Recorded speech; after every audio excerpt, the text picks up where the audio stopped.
Welcome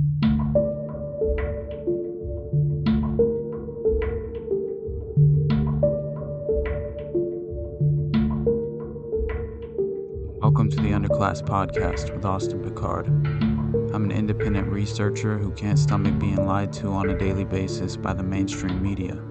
While we live in a fracturing society launched into parallel realities, falling perfectly onto the two sides of the political spectrum, I remain in the underclass.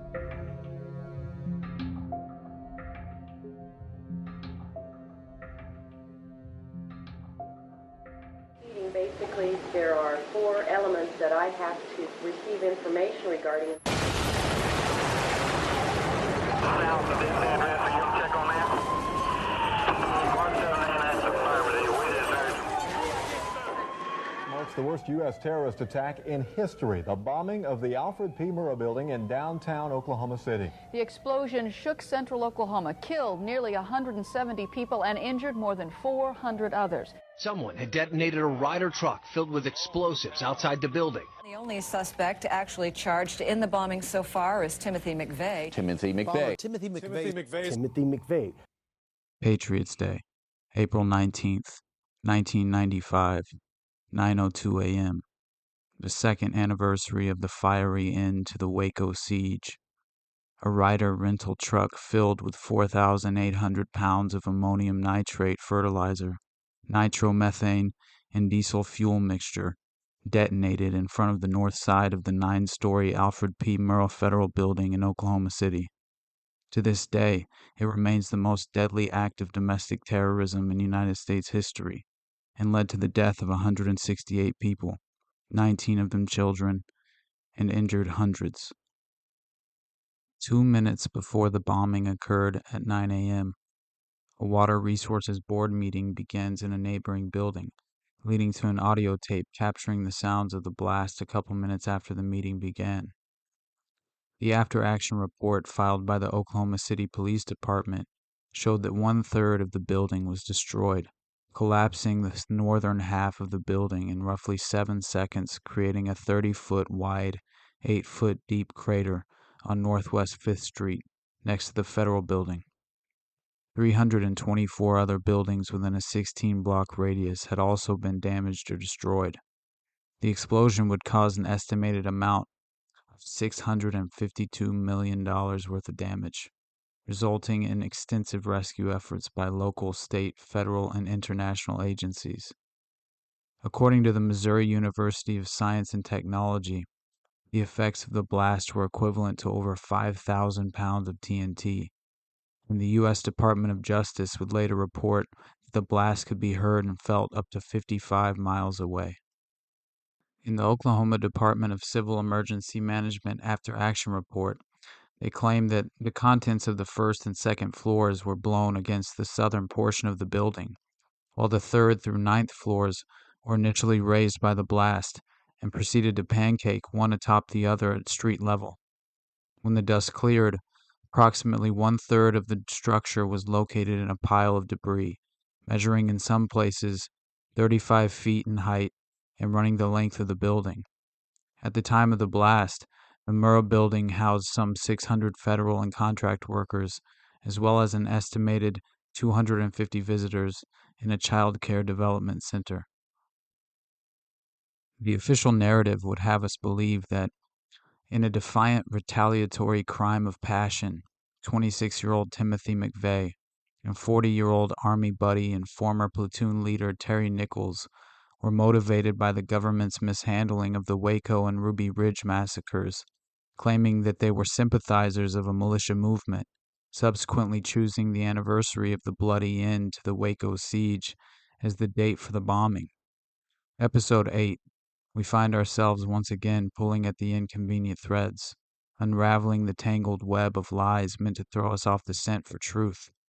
A far too convenient narrative used to retroactively excuse the illegal actions of government agents and smear every last member of the spawning militia movement as the spitting image of Timothy McVeigh. McVeigh would be arrested within 90 minutes of the explosion. And NBC News reported April 22, 1995, As he was traveling north on Interstate 35 near Perry in Noble County, Oklahoma, Oklahoma State Trooper Charlie Hanger stopped McVeigh for driving his yellow 1977 Mercury Marquis without a license plate and arrested him for having a concealed weapon. Multiple reports show that while authorities were investigating the VIN on an axle of the truck used in the explosion and the remnants of the license plate, federal agents were able to link the truck to a specific Ryder rental agency in Junction City, Kansas. The agents were able to implicate McVeigh in the bombing using a sketch created with the assistance of the owner of the rental agency. Leah McGowan, a woman who worked at the Dreamland Motel, also identified McVeigh, claiming she remembered him parking a large yellow Ryder truck in the lot. McVeigh had been providing false names for almost all these transactions until he made the mistake of providing his real name upon signing in at the motel. According to author and historian Douglas Linder, on April 16th, Easter Sunday, 3 days before the bombing, Terry Nichols and Timothy McVeigh drove to Oklahoma City to drop off the getaway car. The New York Times reported that on April 18th, the day before the bombing, Nichols helped McVeigh prepare the truck bomb at a lake near Harrington, Kansas. And in the archives at the University of Missouri, Kansas City School of Law website, McVeigh remarked about Nichols and Fortier, his two Army buddies who would also be charged with having advanced knowledge of the bombing and participation in the plot, and said about their partial withdrawal from the mission that they, quote, were men who liked to talk tough, but in the end their bitches and kids ruled. The official story surrounding Timothy McVeigh is that he enlisted in the U.S. Army in May 1988 and seemed to fit seamlessly into the structured life of the military, performing well, and was a top-scoring gunner with the 25mm autocannon of the Bradley fighting vehicles used by the 1st Infantry Division, the Big Red One, and was promoted to sergeant. He was stationed at Fort Riley, Kansas before deploying on Operation Desert Storm, where he received several service awards, including the Bronze Star Medal, National Defense Service Medal, Southwest Asia Service Medal, Army Service Ribbon, and the Kuwaiti Liberation Medal. After McVeigh returned from the Gulf War, he aspired to join the U.S. Army Special Forces and proceeded to enter the Special Forces Training Selection Program, where, as the story goes, things take a dark turn for McVeigh, sending him spiraling down the dark path toward radicalization.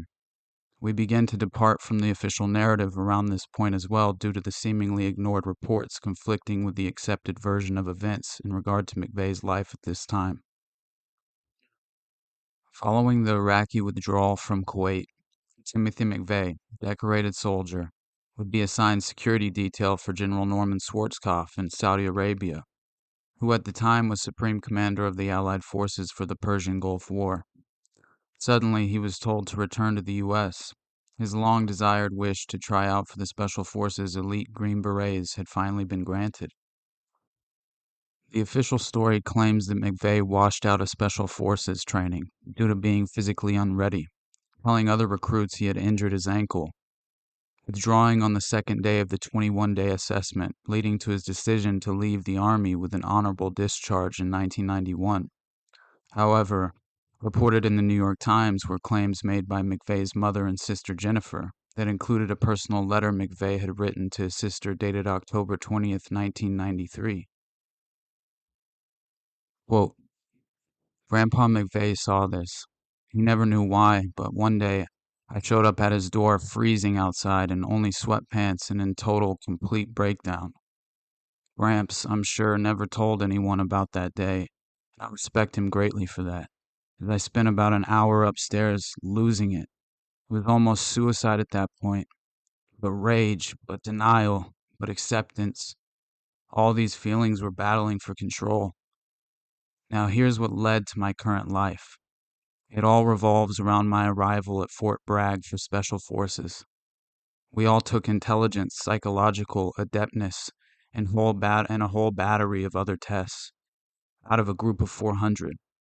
One day in formation, 10 social security numbers were called out, no names, and told to leave formation. Mine was one. The 10 of us were told that one of the select group of 400 We had scored highest on certain tests. We had been selected because of our intelligence, physical makeup, and physical abilities. We were to feel special, part of a hand-picked group. We were all asked to volunteer, talk about peer pressure, to do some work for the government on the domestic as well as international front. What I learned next, both from the briefings and from the questions and private talks included, we would be helping the CIA fly drugs into the U.S. to fund many covert operations. Military consultants were to work hand in hand with civilian police agencies to quiet anyone who was deemed a security risk. We would be government-paid assassins." End quote. In subsequent letters, he informed his sister that, while at first he played along and returned to Buffalo where his handler made occasional contact with him, as time went by, the more he learned about his secret mission, the more distraught he became until eventually he became suicidal, and in a near-nervous breakdown confided the entire ordeal to his grandfather. Soon after, he decided to hit the road, go on the run, and keep my path cool in case someone is looking to shut up someone who knows too much. He acknowledged that, because of the drastic change in his personality after leaving the army, the entire family now believed he was mentally disturbed, but assured her this was an act, all part of the game. He asked her to keep what he disclosed to herself and warned that if she betrayed his confidence, his life could be in danger.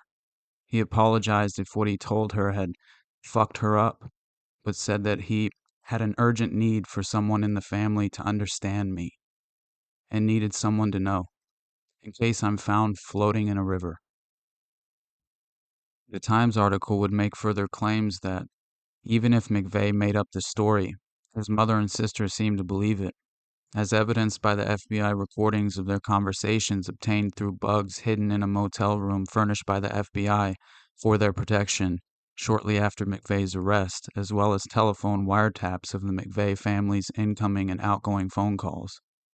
In one such conversation, just days after his arrest, Jennifer spoke with her mother about how heavily the entire Special Forces ordeal had weighed on her brother, so much so that it led him to consider suicide. But ultimately, he had simply refused to carry out his orders, thereby making himself a target. Mickey's responses to Jennifer during the conversation indicated that she had heard parts of this story from her son previously.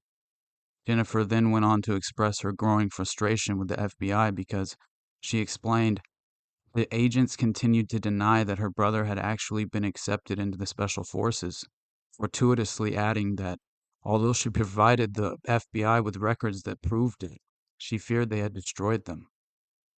This is the story that McVeigh not only told to his mother and sister, but he also told this to his first attorneys when they were appointed to him.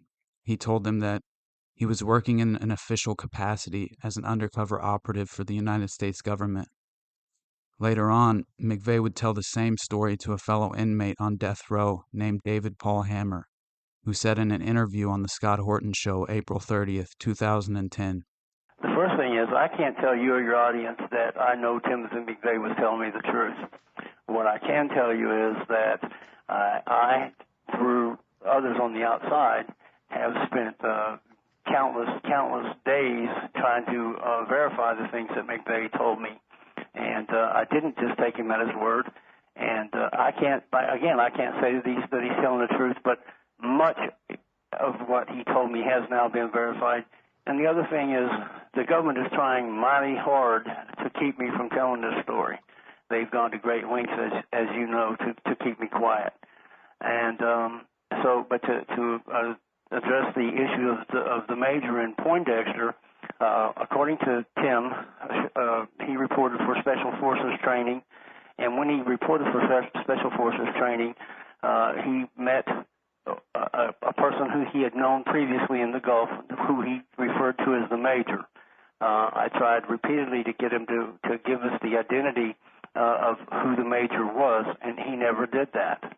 But according to Tim, the Major told him that he currently worked doing black ops, and that he wanted to recruit him. He needed people like McVeigh to work as agents to infiltrate the right-wing militia and the Patriot movement in the United States, that he felt that they were quite a threat. The things that McVeigh told us about the Major was over a prolonged period of time. As you said, I spent 23 months with McVeigh here on death row at Terre Haute, Indiana, on federal death row. And prior to that, I was the same place as McVeigh at the Supermax prison in Florence, Colorado. We flew on the same plane here back in 1999. According to McVeigh, he was told by the Major to wash out of the Special Forces and to quietly retire from the United States Army and prepare for a mission. And his mission, as he learned along the way, he didn't know what his mission would be exactly at the beginning. He just knew about the special operations that the Major was running. And but what it turned out to be was to infiltrate the right-wing movement. And what you said about McVeigh not being an extremist at all, I'm not certain that that's accurate, because through our conversations, I grew to believe that while he had some of those leanings, that was not the major push behind the Oklahoma City bombing. As a colonel in the U.S. Air Force and chief of special operations for the Joint Chiefs of Staff, Fletcher Prouty worked from 1955 to 1964 as a liaison procuring military supplies, equipment, and logistics support for CIA special operations worldwide. In his 1973 tell-all, The Secret Team, Prouty discussed the inner workings of America's intelligence community, noting, "Sheep-dipped is an intricate Army-devised process by which a man who is in the service as a full career soldier or officer agrees to go through all the legal and official motions of resigning from the service. Then, rather than actually being released, his records are pulled from the Army personnel files and transferred to a special Army intelligence file. Substitute but nonetheless real appearing records are then processed, and the man leaves the service. He is encouraged to write to friends and give a cover reason why he got out. He goes to his bank and charge card services and changes his status to civilian, and does the hundreds of other official and personal things that any man would do if he really had gotten out of the service. Meanwhile, his real Army records are kept in secrecy, but not forgotten." Terry Nichols is serving 161 consecutive life sentences for his role in the bombing at a Supermax prison in Colorado, where he shares a cell block with Ramzi Youssef and Ted Kaczynski. In 2007, he provided a sworn deposition to attorney Jesse Trinidou, where he stated, quote, "I cannot possibly discuss in this declaration all the information I have concerning the Oklahoma City bombing and others involved, but crucial parts of this terrorist act remain hidden from the American people, especially the identities of the others unknown who collaborated with McVeigh in the bombing. There are others who assisted McVeigh whose identities are unknown to me, but there are two individuals who I believe to have been conspirators and will name as such in this declaration. One was acting as a government provocateur. The other was a high-ranking federal government official. I believe both men are now being protected by the federal government in a cover-up to escape its responsibility for the loss of life in Oklahoma. It is my desire that as a result of this declaration, my videotape deposition can be taken so that I can tell what I know about the Oklahoma City bombing and thereby hopefully trigger a full, fair, and impartial investigation of that event. In December of 1992, Timothy McVeigh told me that while he was serving in the U.S. Army, he had been recruited to carry out undercover missions. McVeigh did not say who recruited him or specify the nature of his mission. McVeigh did say, however, that he was to begin making contacts with a network of people after the first of the year, and that he was to take no action in furtherance of this mission until called upon. McVeigh said he would soon be making his first contact down south. McVeigh's first contact came 1 month later in Florida. It was with Roger Moore, a gun dealer who lived in Royal, Arkansas, with his girlfriend and business associate Karen Anderson. McVeigh met Moore at a gun show in Fort Lauderdale in January of 1993. Thereafter, McVeigh, Anderson, and Moore traveled the gun show circuit. This was McVeigh's network he used to obtain materials, people, and knowledge with which to carry out the Oklahoma City bombing. In April of 1993, Moore, McVeigh, and Anderson attended a gun show in Tulsa, Oklahoma. It was at this gun show that McVeigh met Andrea Strassmeyer. McVeigh said that Strassmeyer would provide a safe house if necessary. McVeigh referred to Strassmeyer as Andy the German and said that Strassmeyer was head of security at some backwoods place in Oklahoma. End quote. In Mark S. Ham's book, Crimes Committed by Terrorist Groups, Theory, Research, Prevention, he writes, first 2 days after the bombing, April 21st, former ATF informant at the Elohim City compound named Carol Howe reminded her handlers of a previously filed report indicating that Andrea Strassmeyer, the commune's security director, was a terrorist instigator who had talked frequently about attacking federal buildings. According to the previous report, back on January 19, 1995, Strassmeyer had traveled to Oklahoma City, where he and another man had inspected the Murrah building. Now, on April 21st, the ATF informant told agents that, quote, no one in the world looks more like the sketch of bombing suspect John Doe 2 than Michael Brescia, Strassmeyer's roommate at Elohim City. The FBI also learned that 2 weeks before the bombing, McVeigh made a phone call to Strassmeyer at Elohim City. A report at the Independence written by Michael O'Cam shows several eyewitness accounts from the Friday before the bombing that put 3 men at the Murrah building.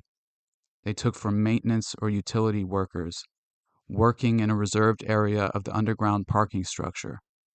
These men had what appeared to be a set of plans or blueprints, telephone wire, and a large block of clay. When the 3 men noticed they were being observed by one of the employees, Jane Graham, a federal government employee of the Department of Housing and Urban Development, situated in the Murrah building, they began to act somewhat suspiciously. Jane Graham would later identify one of these men as Andrea Strassmeyer of Elohim City. Andrea Strassmeyer's father was a member of parliament in Germany for many years, as well as the chief of staff for Chancellor Helmut Kohl, and he was also Minister of Transportation. At 20 years old, Andrea Strassmeyer joined the German army and would be trained in counterintelligence as a mortar fire control officer, later becoming head of the battalion's intelligence unit, his job being to sniff out East German informants and spies. Andy Strassmeyer could speak fluent English, German, and Hebrew, and reportedly was sent to Israel in order to train with friendly Allied forces in the IDF, even going on patrol on the Green Line between Israel and the West Bank. According to journalist Richard Booth, in an interview with Jose Gallison, by 1989, Strassmeyer would be issued an open-ended multiple-entry visa for the United States, not the type of visa typically issued to a tourist. The visa had 2 special designations on it, the letters A and O. And if you look that up on the State Department website, what you'll find is that the letter A on a visa indicates that the individual is a diplomat or a foreign government official. The letter O indicates that this individual has extraordinary ability. And what you normally see is that if someone is, for example, a rocket scientist or working at Los Alamos National Laboratories, they would have O on their visa displaying their designated extraordinary ability. Richard also argued that someone who is considered a counterterrorism expert would also have an extraordinary ability denoted on their visa. Upon arriving in the United States, Strassmeyer would stay with a man by the name of Vincent Petruski, who was reportedly a career CIA clandestine services officer. He worked for the CIA in Operation Phoenix in Vietnam, which is counterinsurgency. They were carrying out targeted assassinations, bombings, mass shootings, and terrorism in order to create a strategy of tension to cause the Vietnamese people to overwhelmingly call for government intervention as a solution to the government-sponsored terrorism. According to the book Deadly Secrets, in interviews, Strassmeyer referred to Vincent Petrusky as a former CIA guy my father had known. By 1986, posing as a white separatist, Strassmeyer would move to Houston, Texas, quickly becoming involved with the Texas Light Infantry militia, striking up a close friendship with co-founder of the militia group Dave Holloway. Dave Holloway just so happened to also be a CIA clandestine services officer, as well as a pilot who reportedly flew for Intermountain Aviation from 1983 to 1988, which was owned by Evergreen Aviation, which is a CIA front company. Strassmeyer was providing training to the militia members during his time with the Texas Light Infantry, and around this point is when we have our first reports of McVeigh and Strassmeyer crossing paths. An FBI PATCON operative named John Matthews reported to his handler Don Jarrett as soon as he saw McVeigh on television once the bombing happened. "I saw him down there at the TLI ranch with a German guy named Andy, and they were training guys on weapons, and they had a bunch of stolen ammunition that had come in from Fort Hood." He would later claim that he had been told by the FBI to take a vacation so that he could not be subpoenaed. And as the story goes, other members within Texas Light Infantry at the time were growing suspicious of Strassmeyer, who had been advocating for much more violent action against the government. A few of the members decided to follow him one night, which led them to a federal building. And what they saw was Andreas Strassmeyer enter this federal building at night using a keypad entry system, in their minds, confirming suspicions, which in turn led to Strassmeyer being expelled from the group. The whole time he was at the TLI ranch, he was receiving $2,000 a month from the CIA pilot Dave Holloway. Shortly after being expelled from the TLI by 1991, Strassmeyer's future attorney Kirk Lyons would introduce him to Elohim City, a compound on the Oklahoma-Arkansas border serving as a white separatist enclave, where he would move a year later in 1992. When he arrived at Elohim City, he appointed himself as security director for the compound, immediately replacing the hunting rifles with over 300 different types of automatic weapons. This would be his home for almost 4 years leading up to the bombing. And while he was there, he was training platoon-sized groups of supposed neo-Nazis who had been coming in from all over the United States to stay at Elohim City, known for being a safe haven by this time. According to an ATF informant, he was advocating for 3 things: assassinations, bombings, and mass shootings. Strassmeyer's name wouldn't be officially linked to the tragic event until phone records showed that McVeigh tried to call him in the weeks leading up to the bombing. McVeigh called Elohim City before the bombing and asked for Strassmeyer. Strassmeyer has said he met McVeigh at a gun show and didn't know him beyond that. However, Morris Dees, who was the head of the Southern Poverty Law Center and had informants with the SPLC who were at Elohim City, was quoted saying that from their informants, they said McVeigh had visited 15 to 20 times. Another informant named John Schultz puts McVeigh and Strassmeyer together at Elohim City in the fall of 1994. Schultz was there when a secretive meeting with about 8 to 10 people chaired and directed by Andy Strassmeyer, and he said they were planning something where they were talking about the delivery of a package. Within a week of the bombing, Andreas Strassmeyer would be considered a key suspect in the case. On April 28th, the U.S. Embassy in Germany issues a memo to the Secretary of State saying that Andy Strassmeyer is a subject of investigation into the Oklahoma City bombing, although later, the prosecutors and the FBI would deny that fact publicly. Meanwhile, in early 1996, not long after the bombing, Andreas Strassmeyer would flee the United States with the help of aforementioned CIA pilot Dave Holloway, who had been paying Strassmeyer during his time attempting to infiltrate the Texas Light Infantry. Dave Holloway would drive Strassmeyer to a CIA safe house in Laredo, Texas, where he would arrange for a friendly media interview. A man named Rick Sharrow would arrive as the first journalist to interview Andreas Strassmeyer, but later he would be outed as a CIA officer himself, who had worked for the agency while in Angola. Strassmeyer would subsequently be escorted by CIA buddy Dave Holloway out of the country to Berlin and would never be interviewed by the FBI as part of their Oklahoma City investigation. As the convenient narratives of the official story behind the Oklahoma City bombing continue to unravel, we pivot back to the signed deposition given by co-conspirator Terry Nichols, connecting a recurring character in these tragedies throughout the 90s. According to Nichols, McVeigh was extremely upset and angry. There, in what I believe was an accidental slip of the tongue, McVeigh revealed the identity of a high-ranking FBI official who was apparently directing McVeigh in the bomb plot. The name McVeigh let slip was Larry Potts, lead FBI agent at Ruby Ridge. McVeigh said he believed Potts was manipulating him and forcing him to go off script, which I understood meant to change the target of the bombing. That was the only time that I ever heard McVeigh refer to Larry Potts. Larry Potts did not only supervise the Waco massacre and the siege at Ruby Ridge, he has also been implicated in directly supervising the FBI's PatCon operation. And almost immediately after the 1995 bombing, he was promoted to Deputy Director of the FBI. In an interview with attorney Jesse Trinidou from 2011, found at dissentradio.com, he spoke on the FBI's infamous PatCon operation in regard to the Oklahoma City bombing. Quote, "As I pursued this over the last 16 years, and lots of lawsuits and fights with the FBI, I stumbled across an operation that the FBI called PatCon.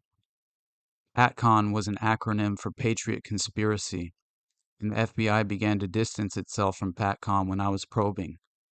They said it was just a simple operation where they were going to infiltrate some militia folks in Alabama who had stolen some night vision goggles from a military base and were selling them. But it was clear to me that PatCon was bigger than that. Much, much bigger. And there were PatCon operations going on all over the country. They referred to them as PatCon Group 1, PatCon Group 2, PatCon Group 3. Apparently, it went on throughout the 90s because here last summer I received a phone call from a fellow who said that, "I've been seeing what's being posted on the internet from your FOIA lawsuits with the FBI." He said, "You have all the pieces, but you just haven't put them together." And I said, "What do you mean?" He said, "Well, you just don't see the picture." And so he came to see me, and I directed him to Newsweek magazine, to some other reporters. He had been one of the top undercover operatives for the FBI and PatCon for almost 10 years.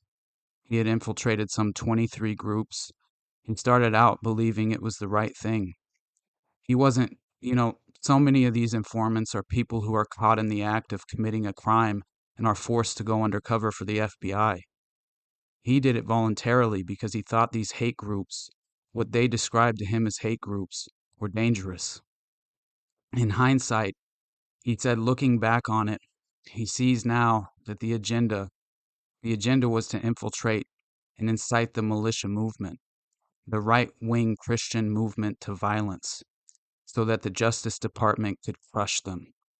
He said that Ruby Ridge was a PatCon operation. He said that Waco was a PatCon operation. He believed that Oklahoma City was, but he wasn't involved in it. But he did say that other members of the PatCon group were involved in Oklahoma City. End quote. On June 2nd, 1997, Timothy McVeigh was found guilty on all 11 counts of the federal indictment. Although 168 people, including 19 children, were killed in the April 19, 1995 bombing, murder charges were brought against McVeigh for only the 8 federal agents who were on duty when the bomb destroyed much of the Murrah building. Along with the 8 counts of murder, McVeigh was charged with conspiracy to use a weapon of mass destruction and destroying a federal building. After the verdict, McVeigh tried to calm his mother by saying, quote, "Think of it this way. When I was in the Army, you didn't see me for years. Think of me that way now, like I'm away in the Army again on an assignment for the military." June 13th, 1997, the jury recommended that McVeigh receive the death penalty. Donald Jeffries, author of Hidden History, wrote, "The trial of hapless Timothy McVeigh shared many things in common with the trials of other scapegoats from the past, like Bruno Richard Hauptmann, James Earl Ray, and Sirhan Sirhan. McVeigh received inept legal representation. Stephen Jones presented almost no defense, resting after only 3.5 days and just 25 witnesses. Even establishment talking head attorney Alan Dershowitz would criticize the incompetent defense McVeigh received.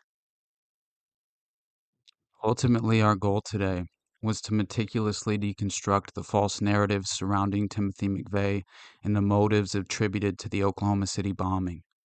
Timothy McVeigh was a sheep-dipped operative, part of an illegal covert domestic operation, and carried out the bombing on behalf of our own government.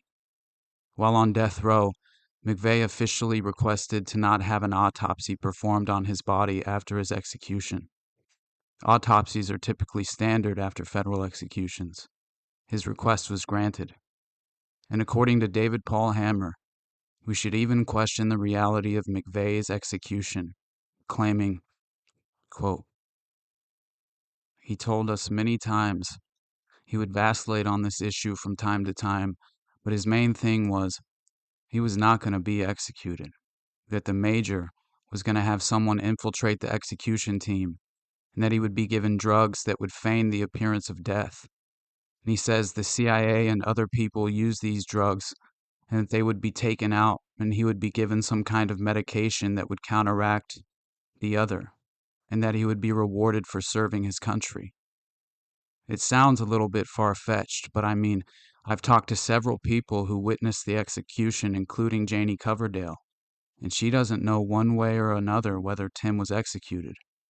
He was covered up from toe to neck, couldn't see any IV lines running into his veins, and so she clearly says that she doesn't know if he was executed or not, and she watched him.